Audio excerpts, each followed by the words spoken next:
السلام علیکم ورحمۃ اللہ وبرکاتہ۔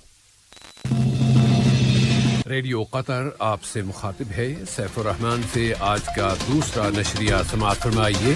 ابتدا میں اہم خبروں کا خلاصہ۔ جرمن چانسلر نے افغانستان میں امن کے عمل میں قطری کوششوں پر صاحب سمو امیر کا شکریہ ادا کیا ہے۔ قطر اور سلووینیا کے تعلقات آپس کے تعاون اور پارٹنرشپ کے وسیع آفاق کی طرف بڑھ رہے ہیں۔ موسمیاتی تبدیلیوں کا مقابلہ کرنے کے لیے قطر کی فعال کوششیں جاری ہیں۔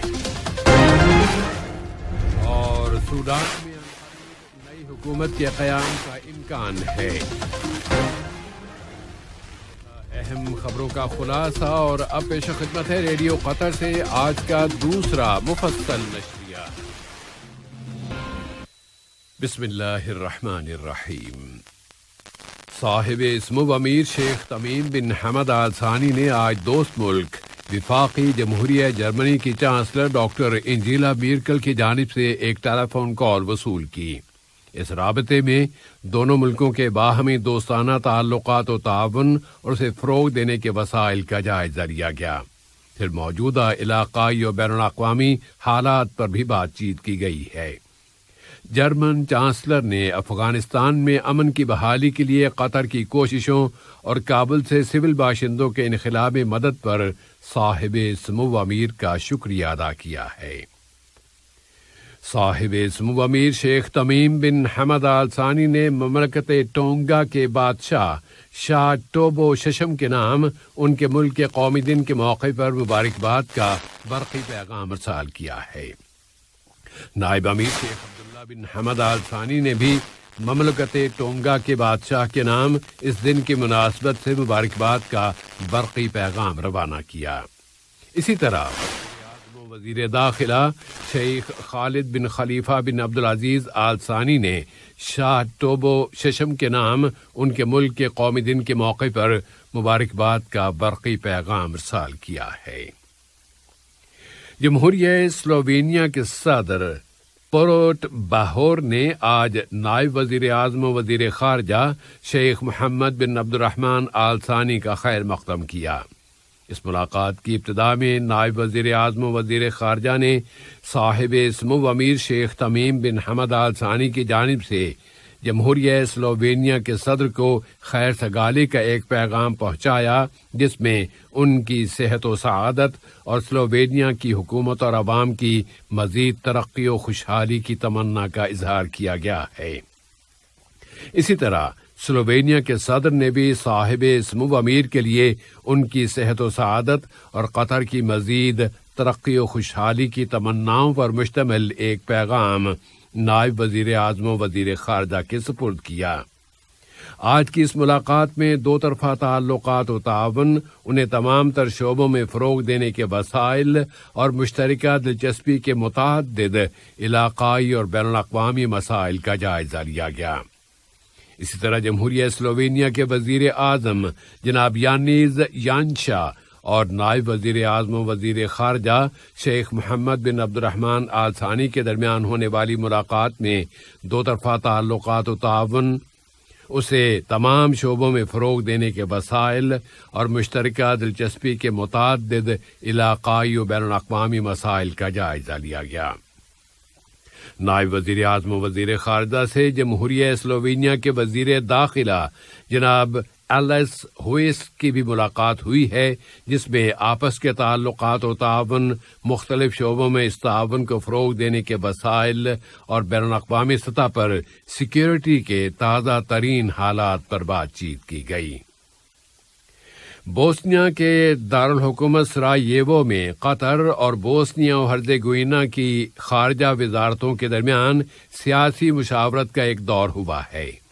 قطر کی وزارت خارجہ کے سیکرٹری جنرل ڈاکٹر احمد بن حسن الحمادی نے قطری وفد کی صدارت کی، جبکہ بوسنیائی وفد کی قیادت وہاں کی وزارت خارجہ کے قائم مقام سیکرٹری جنرل جناب باکر ساڈووچ کر رہے تھے۔ اس سیاسی مشاورت میں دو طرفہ تعلقات و تعاون اور اسے فروغ دینے کے وسائل کا جائزہ لیا گیا۔ موسمیاتی تبدیلیوں کا مقابلہ کرنے میں قطر کے فعال کردار پر زور دیتے ہوئے دوحہ، اسکاٹ لینڈ کے شہر گلاسگو میں اقوام متحدہ کے سمجھوتے میں شامل ملکوں کی 26ویں موسمیاتی کانفرنس میں مسلسل شریک ہے۔ قطر نے موسمیاتی تبدیلی کے مسئلے کو اولین اہمیت کے مسائل میں سر فہرست رکھا ہوا ہے، اور وہ اس سلسلے میں متعدد کانفرنسوں اور منصوبوں کی میزبانی کر چکا ہے۔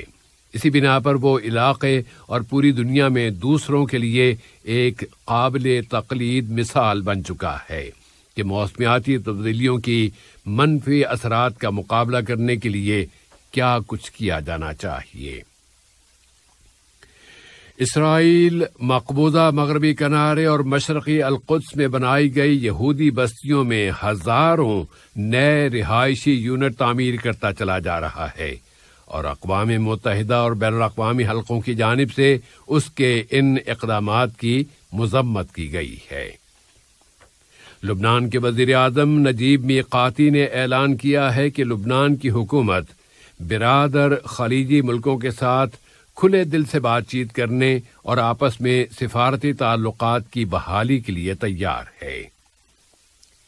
یمن کے لیے اقوام متحدہ کے خصوصی ایجنسی ٹم لنڈر کنگ آج سے یمنی مسئلے سے متعلقہ متعدد ملکوں کا دورہ شروع کر رہے ہیں، تاکہ ان ملکوں کے اہلکاروں، یمنی سول سوسائٹی کے نمائندوں اور دوسرے انٹرنیشنل پارٹنرز کے ساتھ مذاکرات کر سکیں۔ ان مذاکرات میں توجہ اس امر پر مرکوز کی جائے گی کہ وہاں فائر بندی کی مدد کے لیے کیا کچھ کوششیں کی جائیں اور ایک امن سمجھوتے تک پہنچنے کے لیے مذاکرات کا سفر دوبارہ شروع کیا جائے۔ سوڈانی فوج کے کمانڈر جنرل عبد الفتاح البرہان نے زور دے کر کہا ہے کہ مسلح افواج ملک میں جمہوریت کی طرف منتقلی کی حفاظت اور عبوری مرحلے کے اداروں کی تکمیل چاہتی ہیں، تاکہ بالآخر ملک میں آزادانہ اور شفاف انتخابات کرائے جائیں۔ جنرل البرہان نے انکشاف کیا ہے کہ ملک میں نئی حکومت کی تشکیل بہت قریب ہے، اور ایک ایسا وزیر اعظم متعین کیا جانا ضروری ہے جو ٹیکنوکریٹس پر مشتمل ایک سول کابینہ تشکیل دے سکے۔ اس کے ساتھ ہی معزول کیے گئے وزیر اعظم عبداللہ حمدوک کے ساتھ بھی بات چیت جاری ہے، لیکن اس بات چیت کے نتائج کے بارے میں کچھ نہیں بتایا گیا۔ امریکہ نے یورپی یونین کے اس اعلان کا خیر مقدم کیا ہے کہ ایک جامع عملی منصوبے کی مشترکہ پابندی کی طرف دلچسپ واپسی کے لیے ویانا مذاکرات کا 7واں دور اس مہینے نومبر کی 29 تاریخ کو پیر کے روز شروع کیا جائے گا۔ امریکی وزارت خارجہ کے ترجمان نیڈ برائس نے اعلان کیا ہے کہ ایران کے لیے امریکہ کے خصوصی ایلچی رابرٹ مالی ان مذاکرات میں امریکی وفد کی قیادت کریں گے۔ اور اب کرکٹ کی طرف آتے ہیں۔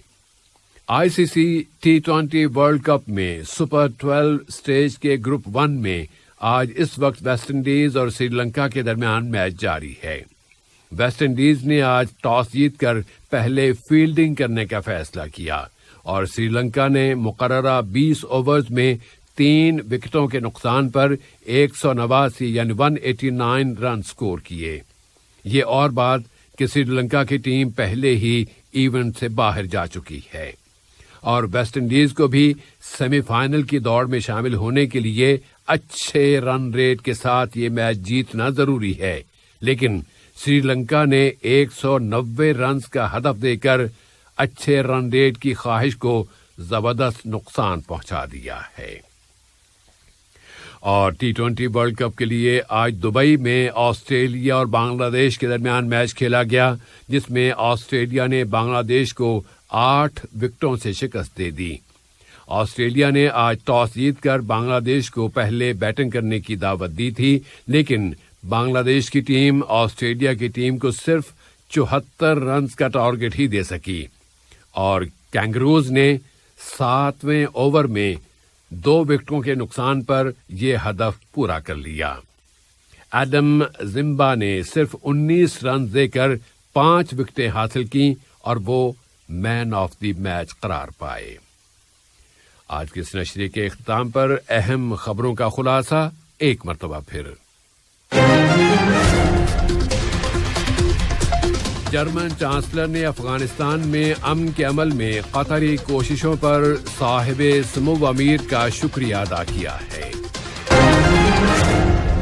قطر اور سلووینیا کے تعلقات آپس کے تعاون اور پارٹنرشپ کے وسیع آفاق کی طرف بڑھ رہے ہیں۔